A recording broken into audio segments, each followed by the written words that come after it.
Hello, everyone, and welcome back to Speak English Podcast. I'm Adam, and I'm super excited to be here with you all today.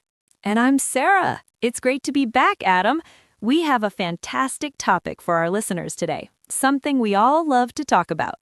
That's right, Sarah. Today, we're going to chat about our last vacation. It's a wonderful way to practice speaking about past events in English, and we can share some fun stories. Exactly.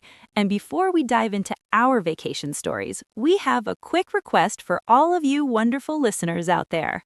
Yes, please, if you enjoy our podcast and find it helpful for your English learning, please take a moment to subscribe to Speak English Podcast. And don't forget to share this episode with your friends who are also learning English.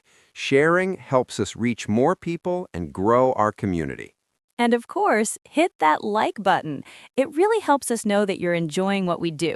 So subscribe, share, and like. Thank you so much. All right, Adam, are you ready to talk about your last vacation? I'm curious. I am so ready, Sarah. I can't wait to tell you all about it. Let's start with the basics. So, Sarah, my last vacation was to a super beautiful place. I went to Orlando, Florida. Oh, Orlando. That's a classic vacation spot. Lots of famous parks there, right? Absolutely. That's exactly why I went. I wanted to visit the theme parks. It was my first time there, and it was amazing. What about you, Sarah? Where did you go for your last vacation? My last vacation was a bit different. I went to a quiet beach town called Seaside, Oregon. It's on the coast, and it's very peaceful. Not a lot of big theme parks, but lots of nature. Seaside, Oregon sounds very relaxing. So you prefer beaches over theme parks, usually? Sometimes. It depends on my mood. This time I needed a break from the city, so a calm beach was perfect. Okay, next question. When was it? My trip to Orlando was pretty recent. It was just a few months ago, in March. The weather was perfect then, not too hot, which is good for walking around the parks all day. March is a good time for Florida. My trip to Seaside was a little earlier, actually. It was in late fall, around November. It was a bit chilly, but the beach was beautiful with the fall colors and fewer people, which was nice. Oh, so you don't mind the cold for a beach trip. That's interesting. I prefer warm weather for my vacations. Not for a calm beach trip. I just wanted to relax and walk by the ocean. No swimming. So the cold was fine. It was actually quite cozy. Next up, who did you travel with? I went to Orlando with my family, my parents, my brother, and my sister-in-law. It was a big family trip, and we had a lot of fun together. It's always nice to share those moments with loved ones. That sounds lovely, Adam. A family trip is special. I actually went to Seaside with my best friend, Tom. We like to go on little adventures together, and he also enjoys quiet places. It was just the two of us, very laid back. Traveling with a best friend sounds great too. Did you both enjoy the peace and quiet of Seaside? We did. We both needed a break from our busy jobs, so it was perfect. Sometimes it's nice to have just one person to share the experience with. You know, it feels more personal. All right, next question. How did you get there? For Orlando, we all flew. Of course, we took a plane. It was a direct flight, which was great. Plane journeys can be long, but it's the fastest way to get to Florida from where I live. Ah, flying. It's convenient, but I sometimes find it tiring.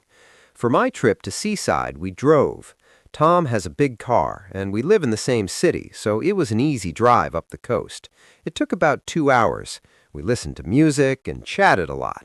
Driving sounds like a fun way to travel too. You get to see more of the scenery. I love road trips when they're not too long. Did you stop anywhere on the way? We stopped at a small coffee shop about halfway. It was a nice break to stretch our legs and get some coffee before continuing the drive. It's one of the benefits of driving. You can stop whenever you want. Okay, so once you arrived, where did you stay? In Orlando, my family and I stayed in a vacation home. It was a big house with many bedrooms, a kitchen, and even a swimming pool. It was wonderful because we could all be together and cook some meals at home. It felt very comfortable, like a home from away. A vacation home with a pool sounds amazing, Sarah. That's a great idea for a family trip. Tom and I stayed in a small, cozy hotel in Seaside.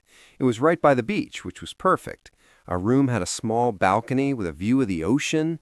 It wasn't fancy, but it was clean and had everything we needed. A hotel by the beach with an ocean view. That sounds lovely and relaxing. Did you spend much time at the hotel, or were you mostly out exploring?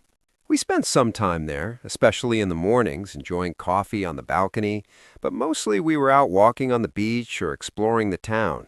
The hotel was really just a comfortable place to sleep and relax after a long day of walking. Now for the fun part. What did you do there? In Orlando, we spent most of our time at the theme parks.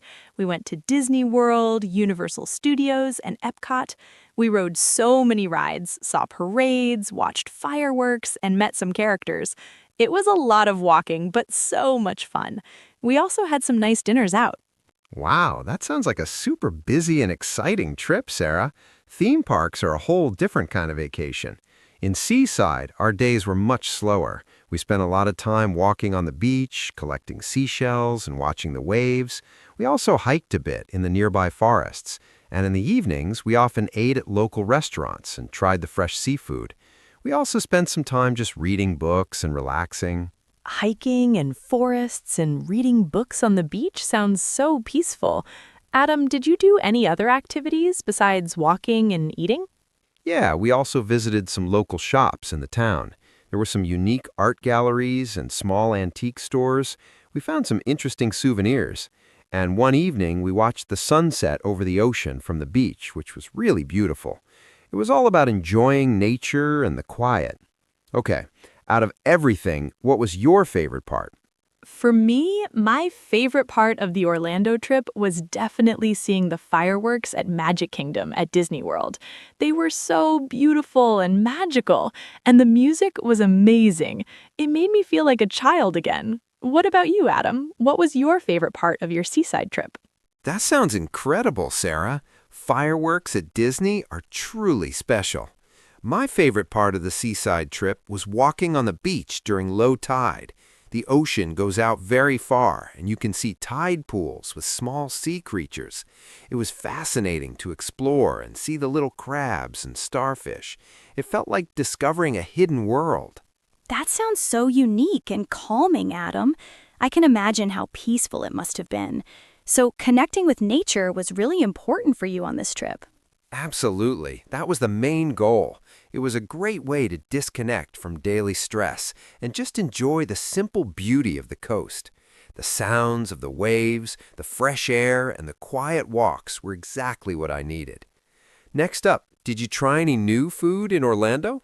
I tried a few new things. We had some really good international food at Epcot, like some delicious Japanese snacks and some German pastries. And of course, lots of different types of park food, like giant turkey legs and delicious churros. What about you, Adam? Did you try any new food in Seaside? Oh, Epcot sounds like a food adventure. I love trying new foods in Seaside. I definitely tried some new things. The seafood was incredibly fresh. I had clam chowder, which is a thick soup with clams, and it was so creamy and delicious. I also tried oysters for the first time. They were very different, but fresh from the ocean. Wow, oysters for the first time. That's brave, Adam. Did you like them? Some people love them, others not so much. They were interesting, very fresh, but I think I prefer cooked seafood. The clam chowder, though, was a big winner. I had it almost every day. It was perfect for the chilly weather. This is always a fun question. Did anything funny or unexpected happen? Well, in Orlando, one funny thing was when my brother got completely soaked on a water ride, and he didn't expect it at all. He looked like he'd just jumped in a swimming pool. We all laughed so much. It was a great memory. What about you, Adam? Any funny or unexpected moments in Seaside? That sounds hilarious, Sarah. Water rides can be sneaky. For me, one unexpected thing happened when Tom and I were walking on the beach. We saw a very large sea lion sleeping on the sand. It was so big, and we didn't expect to see such a large animal so close.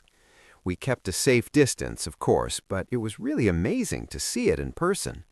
It wasn't funny, but it was definitely unexpected and cool. A sea lion on the beach? That's incredible, Adam. I've only seen them in zoos or on TV. It must have been quite a surprise. Did it move at all while you were watching it? It moved a little, sort of shifted in its sleep, but mostly it was just resting. We were so careful not to disturb it. It was a powerful reminder of how amazing nature is, and how you never know what you might see when you're exploring outdoors. All right, last question. Adam, would you like to go again? For me, yes, absolutely. I would love to go to Orlando again. Maybe try different parks or spend more time at the ones I loved. There's so much to see and do there. What about you? Would you like to go back to Seaside? Yes, Sarah, I would definitely like to go to Seaside again. It was so peaceful and refreshing. Maybe next time I would go for a bit longer or explore some other nearby beach towns.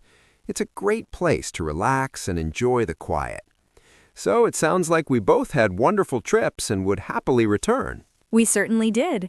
It's been great sharing our vacation stories and practicing our English at the same time. I hope our listeners found it helpful and interesting. I hope so too. Talking about past events, using past tense verbs, and describing places are all very important skills in English. So that's it for today's episode of Speak English Podcast. We hope you enjoyed hearing about our last vacations. And don't forget, if you liked this episode, please subscribe to our channel, hit that like button, it helps us a lot, and share this podcast with your friends who are also learning English. And we'd love to hear about your last vacation. Please leave a comment below and tell us where did you go, what was your favorite part. We love reading your stories.